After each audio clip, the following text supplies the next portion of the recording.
يا مساء الجمال على كل اخواتي وحبايبي في كل مكان، اتمنى رب تكونوا بخير. النهارده هتكلم عن الزغاليل الضعيفه.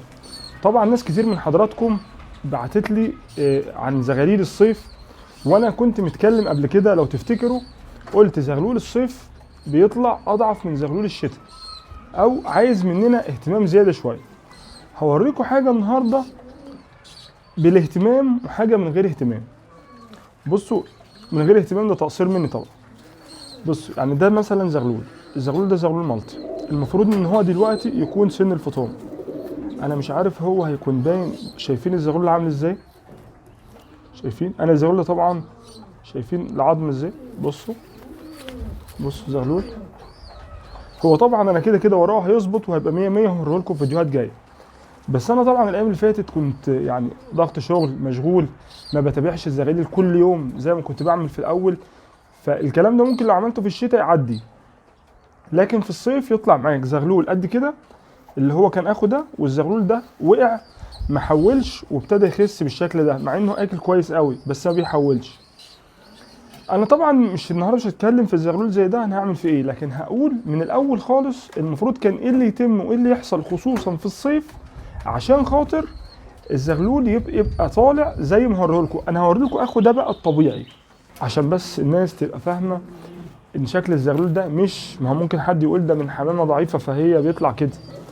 هو طبعا ده زغلول، ده مش اخوه اللي هو العش ده، بس انا هوريكم المفروض كان يطلع عامل ازاي.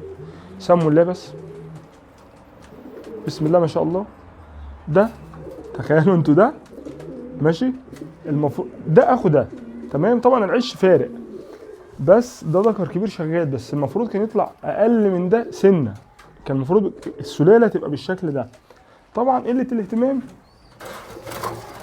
بسبب ضغط الشغل وكده عملت حاجه زي ده. طيب، عشان نتلاشى الزغلول ده ويطلع معايا الزغاليل بقى الطبيعيه اللي احنا بنشوفها مع بعض، وطول يعني الحمد لله هو ده زغلول طلع في وسط 25 30 زغلول. تمام، كله طلع تمام، بس ده وقع. قله الاهتمام تطلع حاجات زي كده. عشان نتلاشى بقى حتى الحاجات الاستثناءات البسيطه دي، هوريكم هنعمل ايه سنه سنه مع بعض. اول حاجه هنعملها، هنجيب شويه الميكس بتوعنا. بنجيب شويه ميكس صغيرين من الخلطه بتاعتنا، هسيب اللينك بتاعها في صندوق الوصف للي حابب يعملها، اللي هو الطريقه بنعملها ازاي من الاول. نجيب الشويه اللي ايا كان، هتجيب معلقه، هتجيب غطا، زي ما تعمل انا مش محتاج اكتر من دول.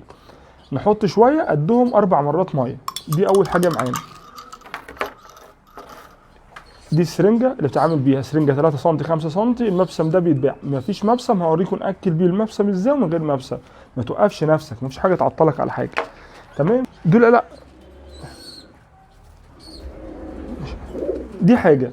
تاني حاجه، لا، القطاره دي فيها بيبي فيت. كل اللي احنا عايزينه من حضرتك شويه الميكس، والقطاره فيها بيبي فيت، ما يطلعش معاك زغلول زي ده. طلع الزغلول ده ليه؟ عشان الايام اللي فاتت ما كنتش فاضي وما كنتش قادر ان انا اهتم كل يوم. فهقول لكم مره واحده بس بالليل تعملوا فيها الكلام ده. طبعا اللي قادر يبص على الزغاليل في الصبح وليل ده حاجه تخصه تمام، كل ما تهتم كل ما ربنا هيديك. بس انا بتكلم ان احنا النهارده يعني اللي هو ابسط الامور، ان احنا مره واحده بالليل نبص على كل الزغاليل. احنا جهزنا كده اللي احنا محتاجينه، دول مش مكلفين ودول مش مكلفين، بس اللي يكملهم شويه الاهتمام بتوعنا من غير كسل. واحده واحده بقى مع بعض نبص على الزغاليل اللي موجوده. ده زغلول زي ما احنا شايفين، تمام، ما مش محتاج اي حاجه. ده برضو زغلول اهو، مش محتاج اي حاجه، تمام زي ما هو واضح. هنعمل ايه بقى؟ طالما ده مش محتاج حاجه وده مش محتاج حاجه، مفيش غير نقطه البيبي فيت اهي. نقطه بيبي فيت واحده، نديله نقطه واحده. تمام، اخوه بقى نفس الكلام، نقطه اهي، نقطه واحده اهي. ده زغلول زي ما احنا شايفين، زغلول جعفري اهو. بصوا، ناقص اكل. ابتدي بكل بساطه نقلب بس شويه الميكس، نسحب شويه اهو، نفتح بقه بالراحه، ما يفرقش بقى معاه العظمه ايا كان النوع اهو. تمام، ادي كل وزي الفل. نديله نقطتين عشان ده سن معدل 10 ايام. نرجع اوكي من الزغلول ده اهو، ناقصه سنة اكل بس.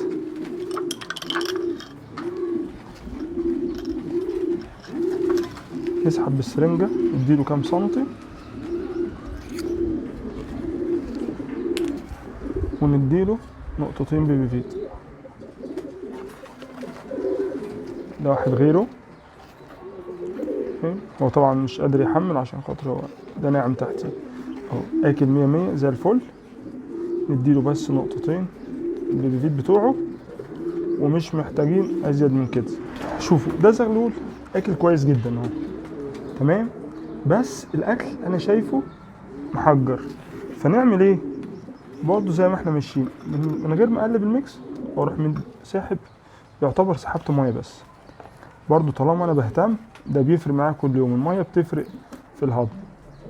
اول ما نديله لقينا الدنيا ايه حنت شويه، نديله النقطتين بتاعت البيفيت بتوعه.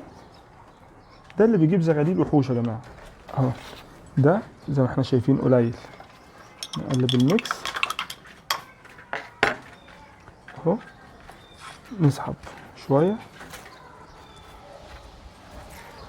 واللي مش عارف استخدام البيبي فيت جرعته عامله ازاي، بكل بساطه كده قلنا اول 10 ايام نقطه من عمر الزغلول، تاني 10 ايام نقطتين، تالت 10 ايام 3 نقط لحد الفطام.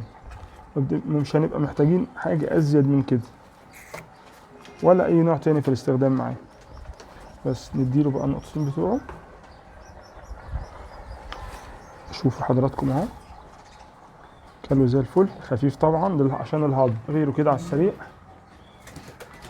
البيبي فيت ده مجموعه عناصر غذائيه وفيتامينات واملاح معدنيه، كل اللي الزغلول محتاجه. شايفين ده طبعا مثالي قوي، الحصله طريه واكل كويس، يبقى ده ياخد الفيتامين بتاعنا النقطتين الجمال بتوعنا اهو. بس مش محتاجين ازيد من كده. على سن الفطام ما بنلاقيش بقى زغلول كبير زغلول صغير، ما بنلاقيش زغلول صدره باين. كل الاعمار معانا اهو، ربنا يرزق الجميع زي ما احنا شايفين. دول طبعا كينج والمستويات. يعني انا عايز اقول لكم ان انا بعرف مستوى الكينج زي ما احنا شايفين. بصوا هو مستوى من هو صغير بيقول انا هطلع حاجه قويه من قعدته في الطاجن اهو. طبعا ده الليبه بتاعه تمام، ده ليبه بس تمام، ده برضو ليبه بس اهو. طبعا مش محتاجين ازيد من كده. اول 10 ايام من عمره زي ما قلنا بندي نقطه واحده بس تمام، وده نقطه واحده بس.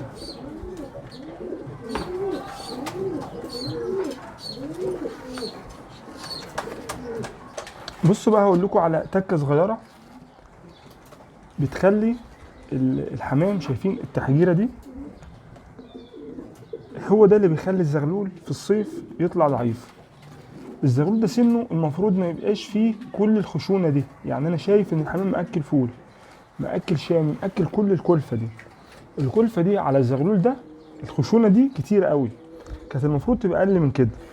الحمام بيبتدي يخشن بدري من كتر الصيف والحر، بيأثر على اللبة، فبيخلي الحمام ما بيلبيش اللبة المظبوط وياخد وقته في اللبة وبعدين يبتدي يخشن سنة سنة. لا، هو بيخشن بدري، يخلي الزغلول مهما كان بياكل طالع برضو مش مظبوط. زي ما حضراتكم عارفين انا طول الوقت بقول ان اهم حاجة في التحضير والحمام اللبة مش التأكيل. الزغلول يتلبى كويس يطلع دول نقطتين، يتلبى كويس يطلع 100 اهو. اكل قليل بس تخشين. طب ده نعمل له ايه؟ مش هنقدر نعمل حاجه. كل اللي نقدر نعمله له اللي احنا بنعمله ده، لكن نعمل حاجه للاهالي تخليها تلبي كويس.